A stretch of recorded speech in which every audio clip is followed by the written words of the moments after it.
Hey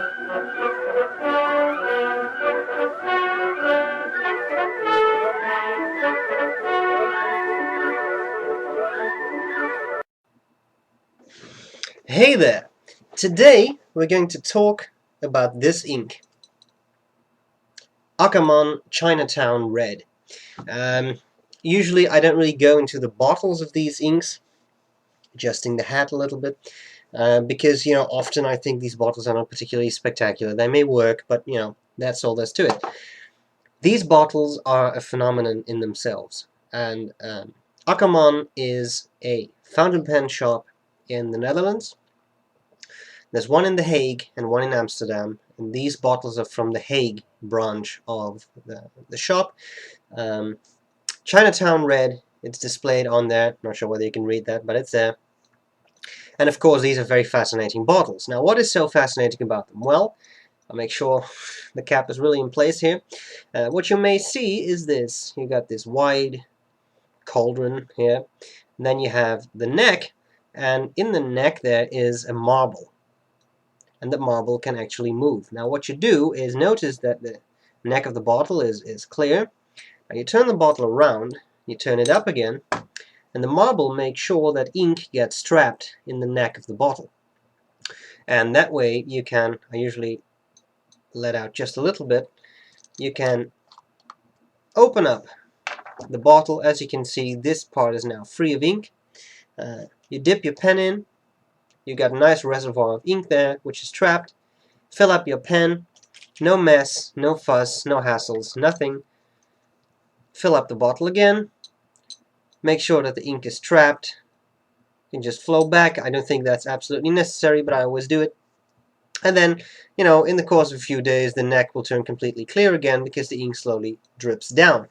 I think that is pretty awesome. And these are 150 milliliter bottles of ink. So you get a lot of ink. I got some Chinatown Red. I thought that would be an interesting color. I was right, I think. It's a very nice, vibrant red, very quite intense, I would say. Looks something like this, so it's a little like blood, and that's all there's to it. So I know this will not be the most available ink for a lot of you, because I don't think every one of you lives in the Netherlands. You can order this stuff online. Akkerman is the only shop that sells these ink bottles. They have what I consider to be fair international shipping. These are glass bottles, they're heavy, so you will pay for shipping, and it will not be €2. But you'll get one of these nice bottles, and of course once it runs dry you can just put your favorite ink in there and you have a fantastic way to store it. I mean, putting this on your desk is quite impressive. I think it's nicer than some other bottles. So it's nice, and of course in the end it's about the ink, and the ink I think is very okay. The bottle is awesome, but the ink is definitely usable and okay. Now I only have one color. I gave Dan and Eric a bottle. And those different colors, I've only heard positive stuff about those, so I'm assuming it's safe to say that this is pretty nice ink. So that's all there's to it. I think you now need to see the ink in action, and let's go to that. So we'll see you later. Bye bye. Okay, here we go with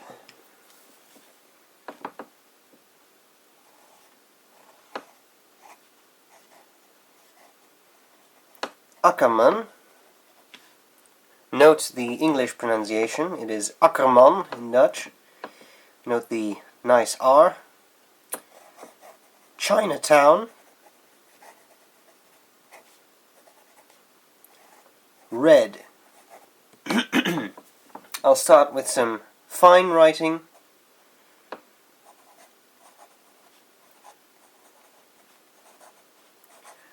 The quick brown fox went to Chinatown.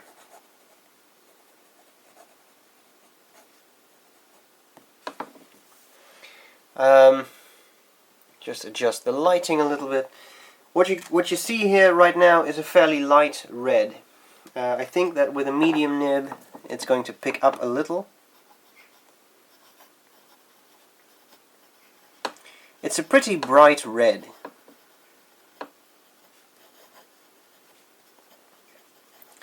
So far I have had no problems with flow of this ink. It seems to work very well. It works in a number of pens. I often have the feeling that reds can be a little bit more difficult to clean than other inks. That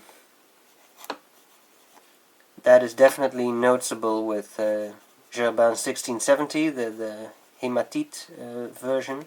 But of course that has a very interesting structure. I think this ink is well, fairly well behaved in cleaning.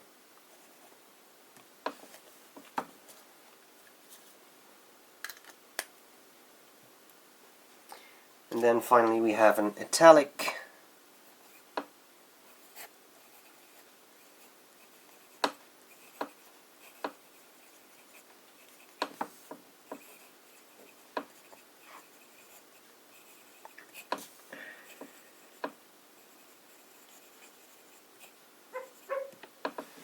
Okay, so let's have a look at some really broad saturated stuff. I'll start with one pass. When these are dry, I'll do a second, and here, third pass. There we go. As you can see, a nice bright red. This really is, you know, when I think of Chinatown, this is the color that's evoked in my mind's eye. Alright, let's do a little bit of flex writing.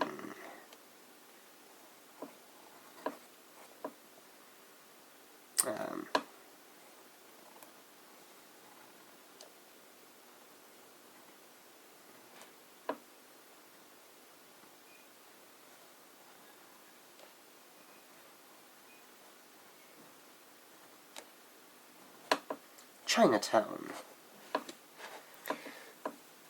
You'll probably see it's a bit darker now, a bit darker red. It lays down a lot of ink, and that's what happens. I must say I prefer the light red, so sort of this color. But you know, when you flex it, it just gets darker. More ink, more saturation. Still, I think it's a very fascinating color. There definitely is shading going on. This is not a color in which I think you see that very well, but it's definitely there. Try to push this nib a bit.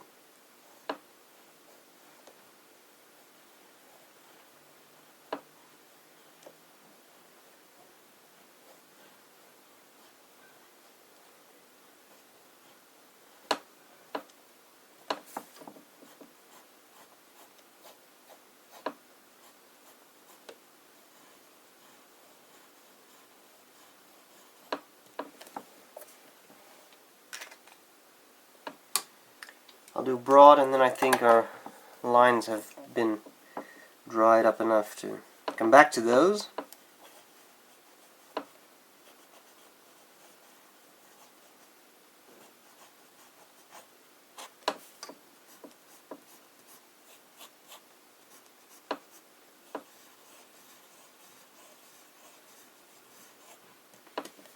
That's a lot of ink.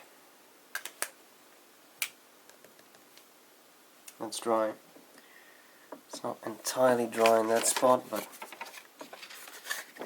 I'll cheat a little bit just to save some time here.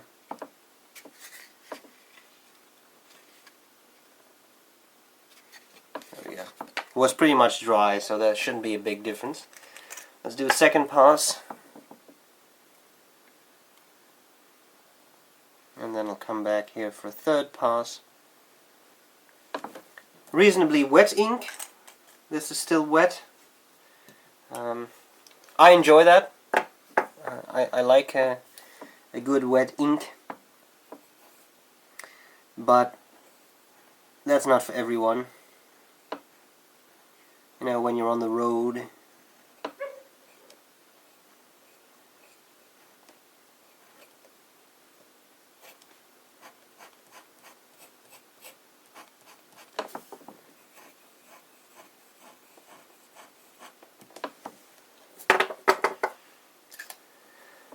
Right, let's have a look at some fat writing.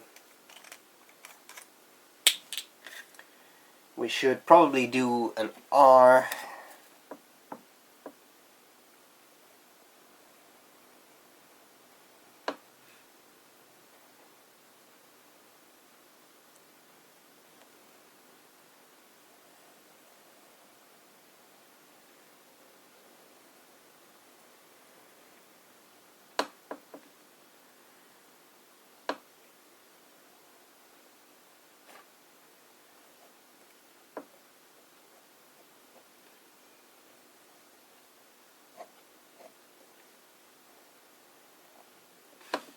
Something like that. Cap, here we go. And a little bit of regular writing. I'll use a medium nib.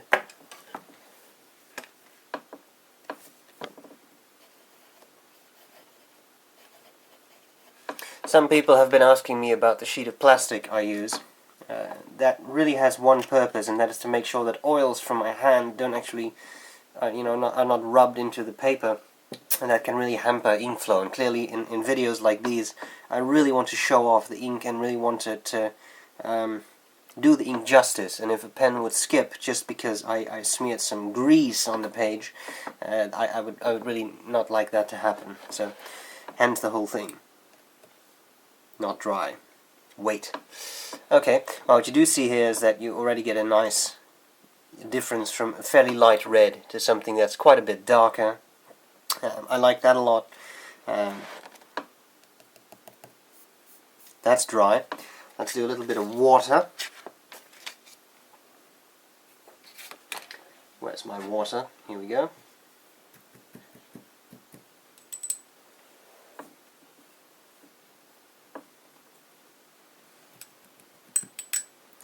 Notice how it dissolves in a little bit of orange-like. It's funny to see the color decompose, so to speak.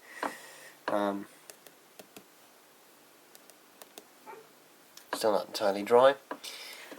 I like this. Clearly this ink is not going to help you a lot when you need something that's waterproof, but, it'll work. While we are waiting, I think we can start working on a scorecard for this ink.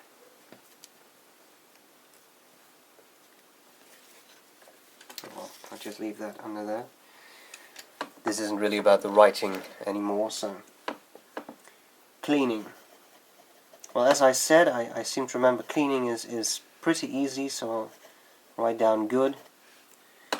Bleed through.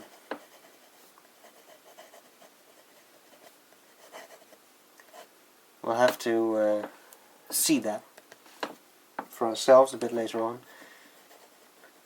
Color, well, I would say that is undeniably red. Shading, there is some nice... This is a ballpoint user at my door. This happens all the time. The dogs go off. There is shading, but I've seen better inks. There is some, so I'll just write down okay. But this is not an ink you should get when you want something that has huge amounts of shading to it. I think you might be better off with B.R.E 1670 for that. Shading is okay. Flow. Well, in all honesty, I can only say flow is excellent. I haven't had any hard starts as far as I can remember, which I do have with other reds. Maybe the only times I had that was in very cheap Chinese pens, but they have that with any ink you use, so I think it's a very high quality ink. Feathering. I don't seem to remember that is a particularly big issue. Definitely not in this paper, but we'll do copier paper later on. This is still wet. What about this? No, that's good. Okay. Let's have a look at that right now, because it takes quite a long time to dry.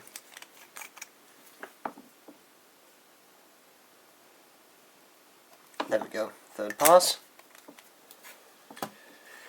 So here I think, even though it's not entirely dry, you see this very intense red. I think that's a very beautiful, yeah, intense red. I really like the color of this ink.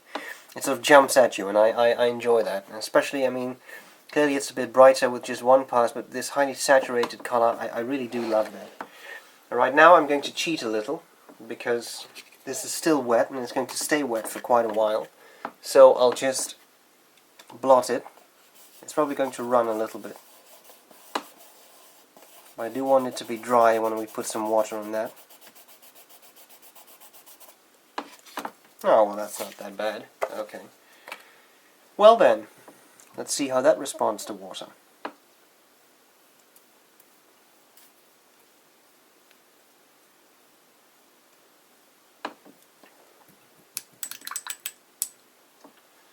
Looks like it's going to dissolve, but we'll come back to that. I'll just grab a tissue so that we can get rid of the excess water later on.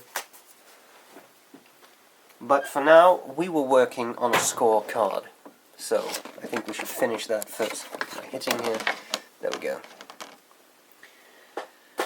So we've got two more items on the scorecard we always discuss. One is drying time.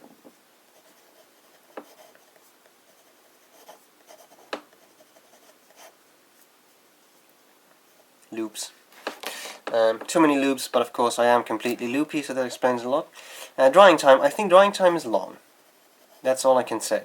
And not just in, you know, flex nibs or really broad nibs. I mean, this is a medium nib. I've been talking for a bit now, and it's still wet. Now this is good paper, so it's somewhat to be expected, but still, I think if you need a fast drying ink, this is not it. Then we have waterproofness.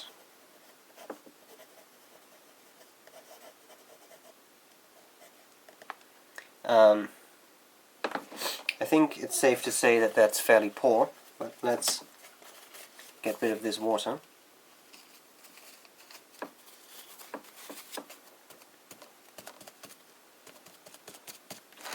Well, clearly the writing here is destroyed. It's especially in the middle. It's hardly visible what it was. The R is pretty much wiped out. So I think we can say that waterproofness is poor at best. And now, there's two things we have to check. I just tore the paper in half. Interesting. We'll put that back together somehow with our FP Geeks magic. In any case, look at this. I do really like it. This is, I think it's dry now. Yeah, it's pretty dry.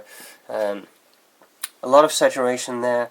Very dark, deep red, and much, at least a lighter red there. I think it's very fascinating. I love this ink. Now as to bleed through, this half of the page, almost nothing except for that part, but I mean that is 3 passes with a 6mm nib. I mean that's going to bleed through on pretty much any paper, any ink. This side of the paper, this is kind of sad. On this half of the paper, no bleed through. So, bleed through looks pretty good on Rhodia paper, but now we have to take a look at some copier paper. Here we got some copier paper, which I'll just tear in half straight away, so that I won't do it accidentally later on. And here we go again. So we start off with a fine nib.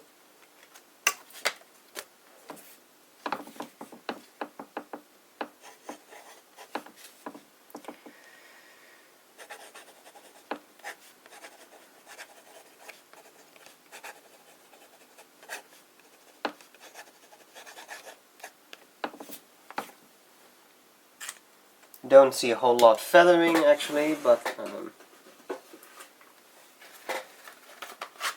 grabbing a loop as a magnifying glass, you see a whole lot of feathering. It's difficult to get the light right, but I actually don't. So that looks pretty good. But this is just a fine nib. Well, we move on to a medium nib, he said, ominously.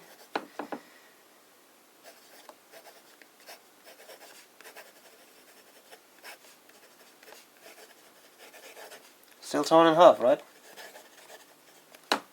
Notice how my handwriting is deteriorating. One of the reasons is that right now I'm kind of reaching around the leg of a tripod, which is resting on my desk, so this is not a class in legible handwriting. We're just talking about the ink, right? Broad.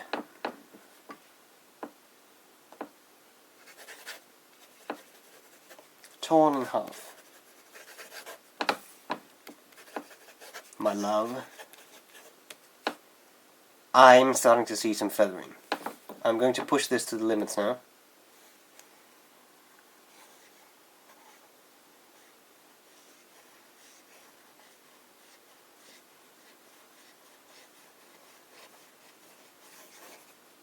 Let me try to put some pressure on there, a lot of ink.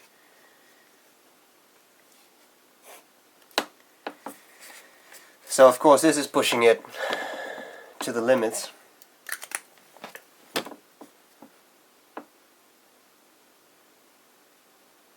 Still, feathering is not that bad. Not as bad as I would expect, but we'll do some flex writing later. For now, let's do a bit of wet italic writing.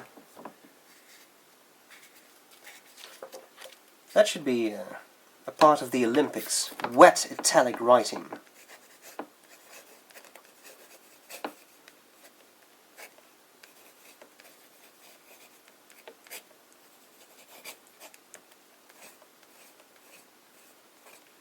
That's Olympic rings drawn too quickly.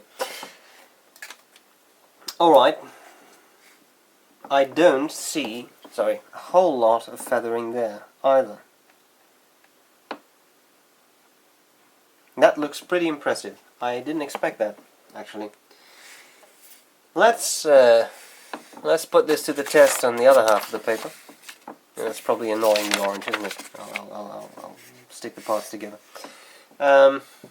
Flex.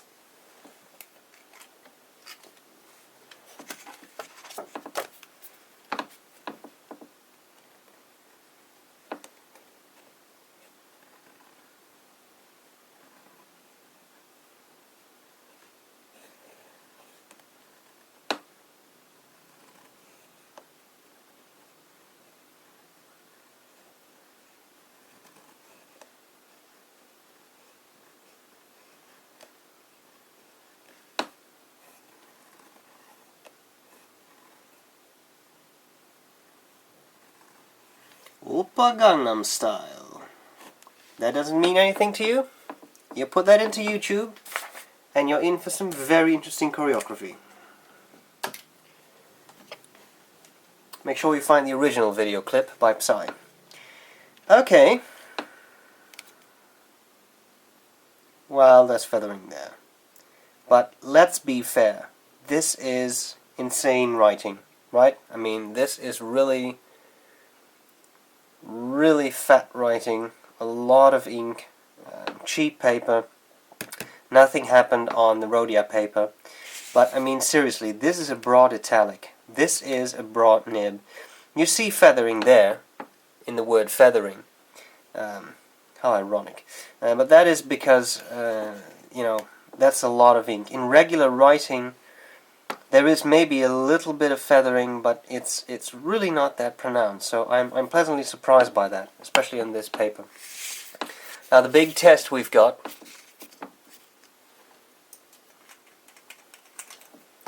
is the 6mm nib, right?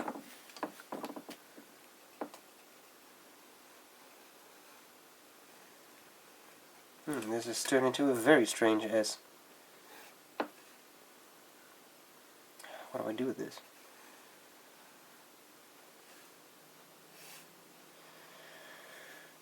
I have no idea which kind of script this is. It's Gothic with a twist. That's Old English.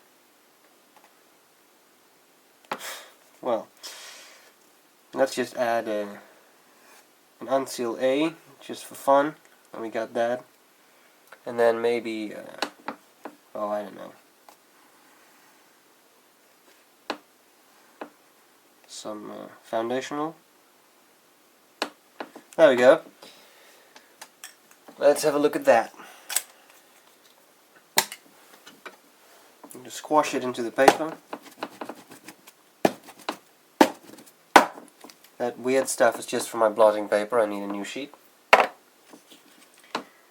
even so, I would say feathering is not that bad. Now, of course, I blotted it. Let's push this to the max. 7, 8, 9, 10. Paper is destroyed. See the paper? Disgusting. But I don't see a whole lot of feathering. I'll just try to squeeze out a drop of ink here.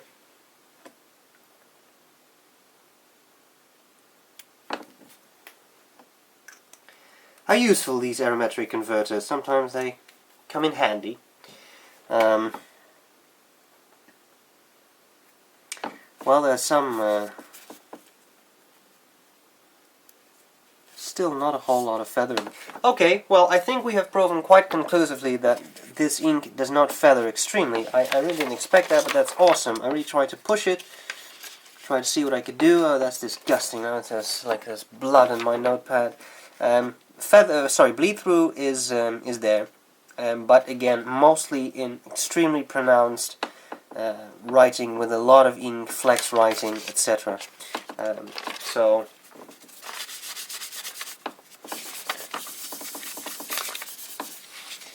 this notepad, you know, I don't have any notepads that have a cover that is this busted, and the only reason for this is Inkcyclopedia. I always use that as a as a thing to put under the paper. Where are my other two halves of paper? Here we go. I had to write down one more thing in the scorecard. Two things. Feathering, well, I'd say feathering is good. I think we can all agree on that. Bleed through is, well, I'd say okay to good. I mean, I think it's pretty impressive. So, there you have it. Akkerman Chinatown Red. Nice ink. I'm afraid for many viewers this will not be the easiest to obtain ink, but, you know, shipping will be, let's put it this way, you pay for some shipping. You order a bottle like this, but you get 150 milliliters of ink, and you get an extremely cool bottle, which you can refill with other inks if you think that's necessary. So I think it's cool. I hope this was useful, and I'll see you later. Bye bye.